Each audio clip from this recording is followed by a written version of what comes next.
엔비디아가 화웨이의 고성능 AI 칩 개발 보도 여파로 2% 내렸습니다. 테슬라가 뉴욕주의 직접 판매 허용 조항 폐지 추진 소식에 장중 4% 넘게 내렸습니다. 일라일릴리는 HSBC가 투자 의견을 하향 조정한 여파로 조정이 나왔습니다. 출근길 뉴스프레소입니다. 5월로 넘어가는 4월 마지막 주의 첫 거래일, 뉴욕 증시가 보합권에서 혼조 마감했습니다. S&P 500 지수는 5거래일 연속 상승하며 올 들어 최장 기간 랠리를 이어갔습니다. 이번 주 PCE 물가지수와 고용보고서 등 주요 데이터와 빅테크주들의 실적을 앞두고 관망세가 짙었습니다. 향후 뉴욕 증시의 향방을 두고 전문가들의 시각이 엇갈립니다.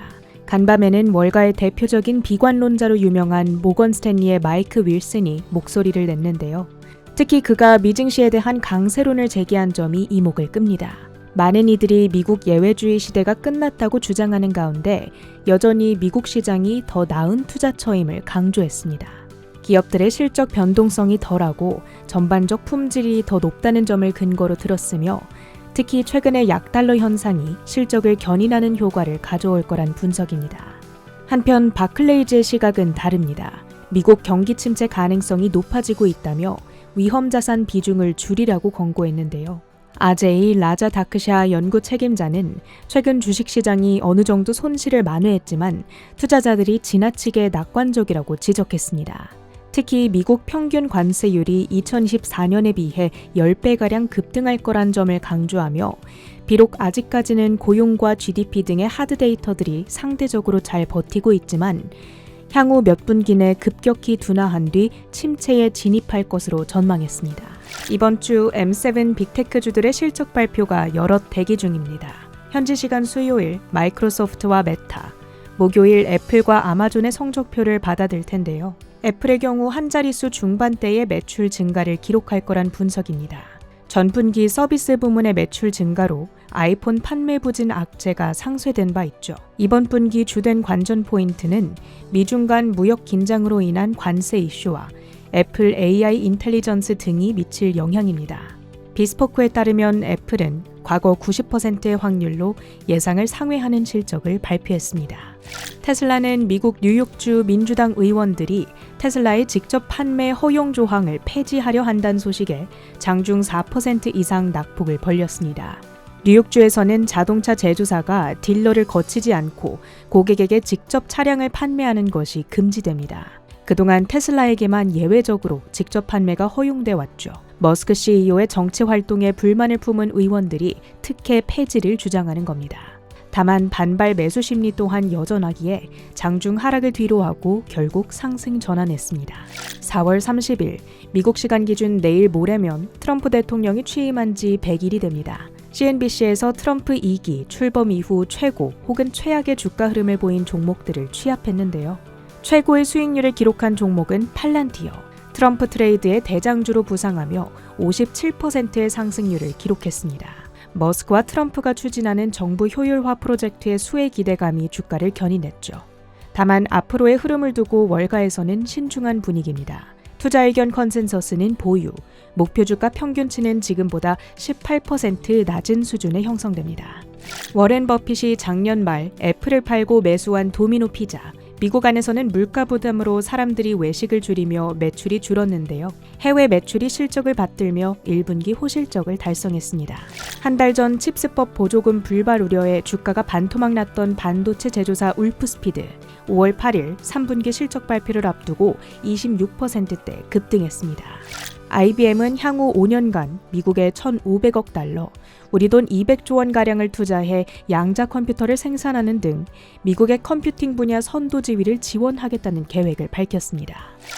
수소 연료전지 개발업체 플러그 파워, 5억 2,500만 달러 규모의 대출 계약을 체결했다는 소식에 25%대 급등했습니다. 주요 헤드라인도 살펴보시죠. 4월 미국 댈러스 연은 제조업 지수가 5년 만에 최악을 기록했습니다. 이 지수는 4월 마이너스 35.8포인트로 시장 예상치인 마이너스 14.2, 지난달에 마이너스 16.3포인트를 모두 크게 하회했는데요. 이는 팬데믹 시기였던 2020년 5월에 마이너스 47.3포인트 이후 가장 낮습니다. 상세 항목을 들여다보면 좋은 건 급락하고 안 좋은 건 급등했습니다. 선행지표 역할의 신규 주문지수는 3월 마이너스 0.1포인트에서 이번 달 마이너스 20포인트로 급락. 출하지수는 올 들어 처음으로 마이너스. 기업 전망지수도 5년 만에 최악이었죠. 반면 물가 압력을 나타내는 원자재 구매 가격지수, 최종품 수치 가격지수는 모두 올랐습니다. 댈러스 여는 제조업지수는 텍사스 지역의 업황을 보여주는데요. 텍사스는 미국 전체 교역량의 16% 수준을 차지하는 미국 내 교역량이 가장 많은 주 중 하나입니다. 특히 멕시코와 교역 규모가 커 관세로 인해 예상됐던 피해가 숫자로 나타나는 겁니다. 이제 오늘 저녁 11시 졸츠 구인이즈 건수를 시작으로 수요일 ADP 민간 고용과 3월 PCE, 금요일 고용보고서 등 경제지표가 연이어 나오는데요. 고용과 물가지표를 모두 확인한 연준은 어떤 결정을 내릴까요? 미국 재무부가 2025년 2분기 5,140억 달러를 민간 부문에서 차입할 예정이라고 발표했습니다. 이는 지난 2월 예상치였던 1,230억 달러보다 크게 늘어난 수치인데요. 차입 규모 증가의 주요 원인은 크게 두 가지입니다. 첫 번째, 2분기 초 현금 잔고가 8,500억 달러가 아닌 4,060억 달러로 크게 줄어든 점. 두 번째, 순현금 흐름 전망 악화. 특히 부채 한도 제약으로 정부가 현금을 많이 소진한 것이 영향을 미쳤습니다. 하지만 이 숫자를 자세히 들여다봐야 하는데요. 부채 한도 문제가 해결될 것이라는 가정으로 이번 실제 차입 규모는 오히려 기존 예상치보다 530억 달러 줄어든 겁니다. 발표 후 시장의 반응은 어땠을까요? 10년물 국채금리가 1% 넘게 급락했습니다. 표면적 차입 규모가 늘었어도 실질 차입 부담이 감소한 데다 재무부가 부채 한도 문제 해결을 전제로 발표해 디폴트 리스크가 줄었고 최근 급격히 올라간 경기에 대한 불안감도 이에 기여했습니다. 우리 시간으로 내일 저녁 9시 반 만기별 QRA 국채 발행 계획이 발표되는데요. 여기서 핵심은 최근 금리가 급등한 10년, 30년 장기물의 발행 비중이 되겠죠. 만일 장기물 발행이 크게 늘면 이번 금리 하락이 일시적 조정일 수 있어서입니다. 다만 현재 시장은 기존 발행 규모와 비율을 유지할 가능성을 가장 높게 보고 있습니다. 조심스러운 시장 분위기 속 악재를 마주한 기업들도 있습니다. 엔비디아는 미 정부 규제로 H20의 중국 수출길이 막힌 데 이어 화웨이의 고성능 AI 칩 910D 개발 소식의 영향을 추가로 받아갔습니다. 일부 애널리스트들이 공급망 제약이나 제조 능력의 한계로 대체 효과가 제한적일 거라 언급하고 엔비디아는 중국 사업 분리를 검토, B300 생산 일정 단축 등 소식에도 주가 하락을 막진 못했는데요. 다만 장 마감 후 실적을 내놓은 칩 설계 소프트웨어 제조업체 케이던스는 꾸준한 AI 수요를 언급하며 연간 전망치를 상향 조정했습니다.